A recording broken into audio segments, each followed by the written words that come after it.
फरवरी 2026 नासिक के police station में एक पॉलिटिकल वर्कर कंप्लेन लेकर आता है कि कैसे एक हिंदू लड़की जो टीसीएस में काम करती है वो रमजान का फास्ट रख रही है। ये बात पुलिस को थोड़ी सी खटकी और मिड फरवरी से मार्च 40 दिन तक 6 विमेन पुलिस ऑफिसर टीसीएस की नासिक बीपीओ यूनिट में अंडर कवर एम्प्लॉय बनके इन्वेस्टिगेशन करती रही और उसका जो रिजल्ट आया उसने पूरे देश को आज हिला डाला है।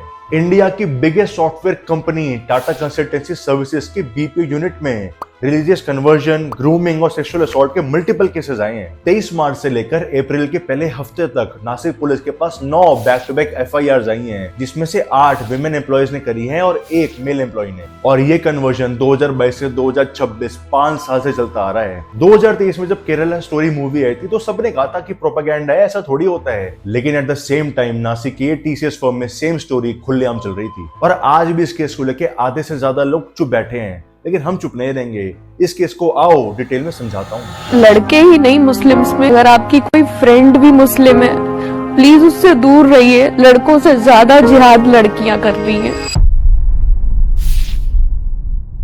तो ये पूरी कहानी महाराष्ट्र के नासिक में टीसीएस की बीपीओ यूनिट की। यहाँ लगभग 150 प्लस एम्प्लॉयज काम करते हैं और उसके बाद भी खुलेआम कन्वर्जन चल रहा था। इन 9 एफआईआर में टोटल 7 लोग एक्यूज्ड हैं। दानिश शेख, तौसिफ अतर, रजा मेमन, शाहरुख कुरैशी, शफी शेख अंसारी और निदा खान। इनमें से ये 6 लड़कों को तो पकड़ लिया है और ये निदा खान अभी भी फरार है। और इन एफआईआर में जो लड़कियों ने बताया है वो सुन के आपके होश उड़ जाएंगे। दानिश शेख एक हिंदू लड़की को ओपनली लॉबी के अंदर ग्रैब करता था और सबके आगे एम्बैरेस करता था। उस लड़की को बाद में दानिश ने फिजिकल होने का झांसा दिया कि तुझसे निकाह यानी शादी कर लूंगा, जबकि वो ऑलरेडी मैरिड था और उसके 2 बच्चे भी थे। रजा मेमन और शाहरुख कुरैशी एक लड़की पर उसकी मैरिज को लेकर वल्गर कमेंट्स किया करते थे। शफी शेख एक लड़की की चेस्ट को देख के ऑकवर्डली स्माइल किया करता था और उसकी मैरिज पे कमेंट करता था कि तुमसे बच्चा नहीं हो रहा, मेरे साथ सो जाओ, बच्चा हो जाएगा। तौसिफ अतर लड़कियों की प्राइवेट पार्ट्स पे पॉइंट किया करता था और हिंदू डेटीज को वल्गर अब्यूज किया करता था। और ये सभी लड़के लड़कियों को फोर्सफुली रमजान में फास्ट करने के लिए कहते थे, नमाज पढ़ने के लिए, बुर्का पहनने के लिए कहते थे और उन्हें फोर्सफुली नॉनवेज खिलवाते थे, स्पेशली बीफ। और ये तो भी इन्वेस्टिगेशन चल रही है, क्या पता अभी आके और लड़कियां भी आगे आए और वो और भी अजीब इंसिडेंट बताएं, होपफुली ना ही हो। आसिफ अंसारी ऑफिस में ये खुला कहता था कि हिंदू लड़कियों के बलात्कार इसलिए होते हैं क्योंकि वो बुर्का नहीं पहनती हैं। रजा मेमन कहता था कि हिंदू के भगवान तो नंगे होते हैं, तो आप उन्हें क्यों पूछते हो। इन सभी केसेस के साथ एफआईआर में विक्टिम विमेन ने काफी सारे इंस्टेंसेस बताए जहां पर ये सारे एक्यूज उन्हें स्टेयर करते थे, सेक्सुअल रिमार्क्स पास करते थे और उन्हें हाथ पर पैर पे टच किया करते थे, बोल के कि कैजुअल इंटरेक्शन कर रहे हैं, जबकि उनका कंसेंट ही नहीं था। और इसमें निदा खान जो इकलौती लड़की है उसका बहुत बड़ा रोल है। कुछ सोर्सेस के अकॉर्डिंग वो टीसीएस में एचआर थी और कुछ के अकॉर्डिंग वो सीनियर लेवल एम्प्लॉई थी जो खुद हिंदू फीमेल एम्प्लॉइज को इन एक्यूज से मिलाया करती थी और उनसे दोस्ती इनिशिएट करवाती थी। वीडियो की स्टार्टिंग में क्लिप प्ले हुई थी, वो ऐसी लड़कियों के लिए है जो खुलेआम जिहाद करती हैं। निदा को ये 6 एक्यूज लेडी कैप्टन या लेडी डी कहा करते थे, जिसका एलिजली मीनिंग था लेडी दाऊद इब्राहिम। और ये निदा ही सारे एक्यूज को समझाती थी कि कैसे आप पॉश से बच सकते हो, सारे लूपोस बताती थी। पॉश एक इंडियन लॉ है for prevention, prohibition and redressal for sexual harassment of women at work places. और ये सभी 6 लड़कों को बताती थी कि कैसे आप पॉश को मिटिगेट कर सकते हो। इनफैक्ट कुछ रिपोर्ट्स के अकॉर्डिंग तो जब इन लड़कियों ने सीनियर लेवल पे कंप्लेन करी है कि हमारे साथ हैरेसमेंट हो रही है, तो उनकी कंप्लेन को सुनना तो दूर, एज ए पनिशमेंट उनको डबल काम देते थे। ये निदा खान तो लड़कियों को ये कहती थी कि कोई बड़ी बात नहीं है, एमएनसीज में ये सब कॉमन है और बहुत ही कूल है, तो पॉश एक्ट आखिर क्या ही कर लेगा जब खुद प्रोटेक्टर्स ही प्रेडेटर्स हों। कुछ रिपोर्ट्स तो ये भी कह रही हैं कि ये निदा खान डॉक्टर शाहीन से मिली थी, वही डॉक्टर शाहीन जो रेड फोर्ट के अटैक्स के अंदर मास्टरमाइंड थी। और इसमें पैटर्न नोटिस करने को मिलता है, जो मास कन्वर्जन और एक्सट्रीमिज्म पहले गरीब और अनएडुकेटेड लोगों के थ्रू फैलाया जाता था, अब हाई अथॉरिटी पोजीशंस के थ्रू फैलाया जा रहा है। ये सारे एक्यूज्ड फर्म के अंदर सीनियर लीडिंग लेवल पोजीशंस पर थे, उसके बाद भी ऐसे काम कर रहे थे। ये एक प्रॉपर गैंग की तरह काम करते हैं और इनका मॉडस ऑपरेंडी बहुत ही स्ट्रांग है। जब भी टीसीएस रिक्रूटमेंट में इंटरव्यू होते थे तो ये स्पेसिफिकली ऐसी हिंदू लड़की को आइडेंटिफाई करते थे जो अपनी फैमिली से दूर जॉब करने आई है, फाइनेंशियल कंडीशन खास नहीं है और उन्हें जॉब की नीड है। उसमें भी इनका मेन टारगेट 18 से 25 साल की लड़कियां होती हैं, क्योंकि उनका रेजिस्टेंस लेवल लो होगा और वो आसानी से बातों में आ जाएगी। रिक्रूटमेंट के बाद उनसे पहले ट्रस्ट बनाते हैं कि हम आपके साथ ही हैं, एक ही टीम के अंदर है, सब मिलकर साथ में काम करेंगे, और हंसी मजाक में वर्बल एब्यूज और ऑब्सीन कमेंट्स पास करना शुरू कर देते हैं। और अगर कोई एम्प्लॉय हर्ट फील करे तो उन्हें कहते थे ये सब जोक से तो कर रहे हैं, बात को आगे क्यों बढ़ा रही हो। लेकिन उसके बाद भी अगर कोई एम्प्लॉय एचआर के पास कंप्लेन करने जाए तो कोई दिक्कत ही नहीं है, क्योंकि एचआर और सीनियर लेवल पोजीशन सब कुछ मिली हुई थी। जिसके बाद फिर ये सारे लड़के इन एम्प्लॉइज को फोर्सफुली हर काम करवाते थे और उन्हें मानना पड़ता था।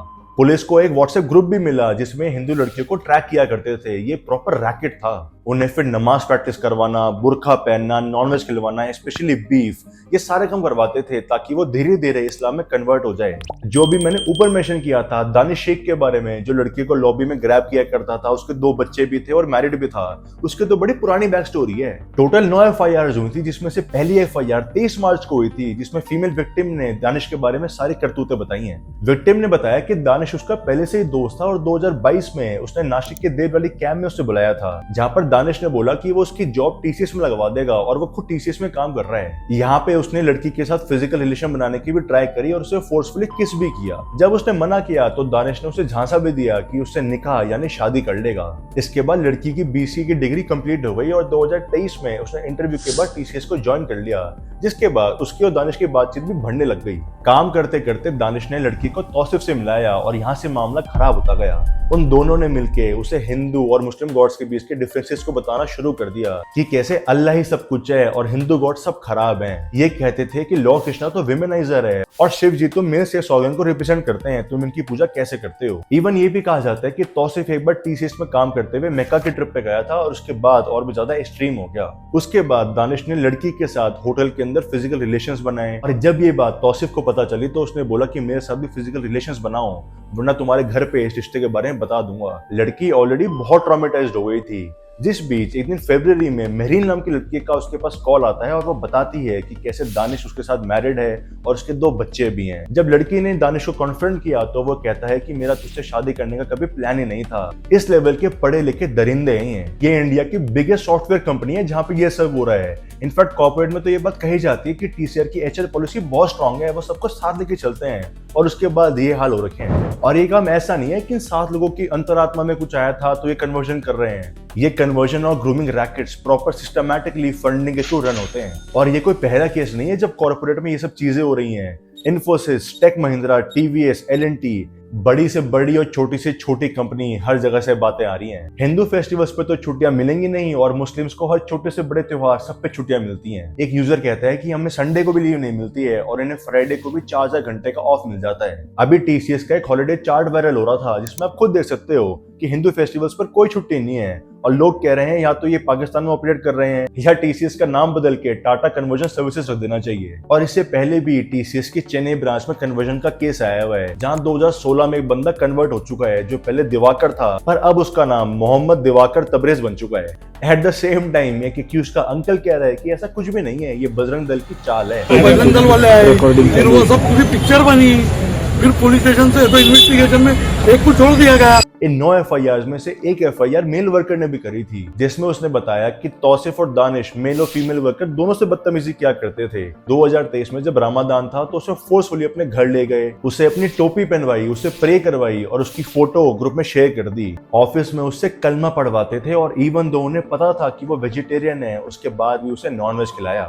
हद तो तब हो गई जब 2023 में विक्टिम के पापा को पैरालिटिक स्ट्रोक आया था और इन सभी ने बोला कि उन्हें इस्लाम में कन्वर्ट करवा लो। उन्हें स्ट्रोक इसलिए आया क्योंकि वो हिंदू हैं। अगर आप किसी टीचर के पास पढ़ने जा रहे हो तो वहां जिहाद हो रहा है, जिम में बॉडी बनाने जा रहे हो तो वहां पे जिहाद हो रहा है।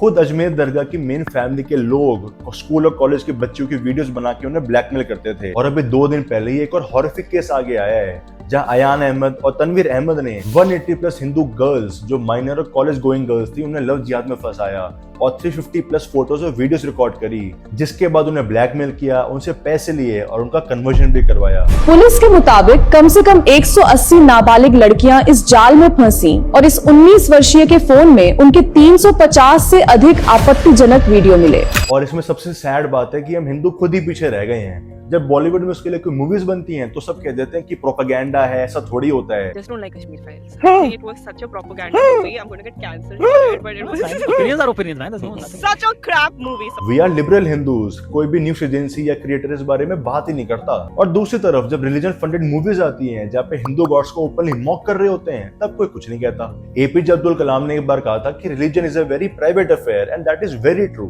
हिंदू तो रमजान में किसी मुसलमान को ये नहीं कह रहा तू क्यों फास्ट कर रहा है, तू क्यों पानी पानी नहीं पी रहा, तो उन्हें किसने हक दिया है हिंदू गॉड्स को मॉक करने का या फिर लड़कियों को कन्वर्ट करने का? हिंदुइज्म के इंडिया में मेजोरिटी होने के बाद भी अगर ऐसे हाल रहेंगे तो कैसे चलेगा? It is not about good Muslims और बैड मुस्लिम्स, लेकिन जब भी ऐसा कोई केस आता है तो it is always this community only. TCS ने भी इस पे चैट जीपीटी पे टाइप करके एक नॉर्मल सी स्टेटमेंट दे दी, यानी आपकी फर्म में इतना बड़ा विमेन सेफ्टी का लैप्स हो रहा है, उसके बाद आप इतनी वीक सी स्टेटमेंट देते हो, जिसको फॉर्मर शिवसेना एमपी प्रियंका चतुर्वेदी ने भी कॉल आउट किया था। और इससे एक बात सीखने वाली है कि विमेन सेफ्टी और even male safety in corporates में भी सेफ नहीं है, जहाँ पर सीनियर लेवल के लोग ऐसे काम कर रहे हैं। इसीलिए सही टाइम पे आवाज उठानी जरूरी है और सही टाइम पे पुलिस को रिपोर्ट करो। अगर आपके साथ कुछ होता है तो कंप्लेन करो ही, बट अगर आपके आसपास भी हो रहा है तो चुप मत रहो, क्योंकि अगर आप चुप हो तो आप भी क्राइम में उतना ही सपोर्ट कर रहे हो। बीजेपी के लीडर संजय कुमार ने भी यही ट्वीट किया था कि आज हैदराबाद और बेंगलोर में इतने सारे लोग आईटी में एम्प्लॉयड हैं और वो सारे करियर बनाने आए हैं, ना कि रिलीजियस एक्सप्लॉयटेशन और टारगेटिंग सहने।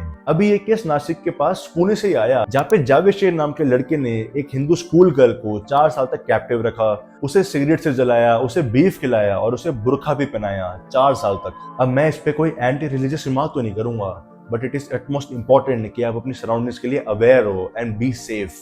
आपका इसके बारे में क्या थॉट्स है मुझे कमेंट्स में जरूर बताना। जाने से पहले चैनल को सब्सक्राइब करते जाओ।